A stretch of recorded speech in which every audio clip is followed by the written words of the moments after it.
Deer. Sifton Bog is on the opposite side of London from Fanshawe College. It's an environmentally sensitive area within city limits. Housing developments run right up to the edge of the bog, which contains rare species of plants, and anywhere from 35 to 50 plus deer. The presence of that many deer in the bog has been an issue debated in London for nearly a decade now.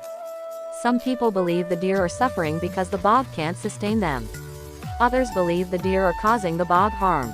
Still other people think the deer should be left alone, or actively fed. Councillor Stephen Orser once proposed creating a deer park type attraction. The city once asked the Upper Thames Valley Authority to study what should be done about the deer. The authority suggested a cull. That means killing the deer. This didn't convince the city and the debate dragged on. At City Hall in the winter, a faction of councillors asked the Upper Thames Authority to research non-lethal means of controlling the deer, like a sterilization program. Other suggestions were tranquilizing the deer and moving them somewhere else. Clearly, the cheapest and simplest course of action is to allow a controlled hunt of the bog. The entire province of Ontario has a similar program. It's called the annual deer hunt. Modern natural resource management encourages hunting as a way to manage wild animals like deer and create revenue. Fees for hunting and fishing licenses are now the major contributor to the Ministries of Natural Resources, which uses the money to police hunters and study the natural landscape. The founder of the Sierra Club, John Muir, understood that as people gradually destroyed the natural heritage of North America, intelligent biological management would be needed. Muir wasn't a big fan of hunting, but he understood its role. Native Canadians understand the role of the hunter in the environment. Too bad animal rights activists don't.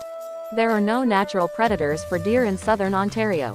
There may be a few scattered wolves in places, and coyotes may be able to take down small fawns or old, injured, and sick deer. But the deer population in the London region is growing. The Ministry of Natural Resources has, for the last several years, issued extra deer licenses to hunters in local wildlife management units, expressly in order to control the population.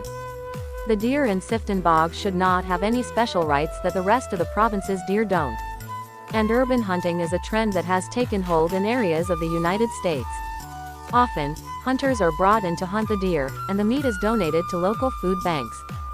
To my mind, it's a small, localized version of the annual hand-wringing debate over the seal hunt on the East Coast. A stable population of animals, a natural renewable resource that can be intelligently managed. But when Sir Paul McCartney flies in and demands to have his tender sensibilities saved from the sight of a natural process, which somehow trumps over a century of study and careful consideration. Maybe Sir Paul could instead donate a couple $1 million to pay for otherwise unemployed East Coast workers to pet and groom the seals. It's the ministry and hunters who brought wild turkeys back to Ontario in the late 1980s. And now there are probably over 100,000 of the big birds wandering around the province. They become prey to fox and coyotes and wolves and big cats. The reintroduction of wild turkeys has also been an economic boon to the province, since regulated hunting creates a lot of money in license fees and a mandatory training course for hunters.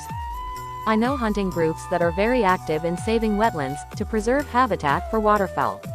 I haven't met too many Toronto environmentalists building nesting boxes for mallard and wood ducks, but they are very eager, like Liz White from the Animal Alliance, to videotape the hunting of deer in Sifton Bog. White says deer with arrows sticking out their necks will inevitably happen, and she wants to be on hand to record the massacre for posterity.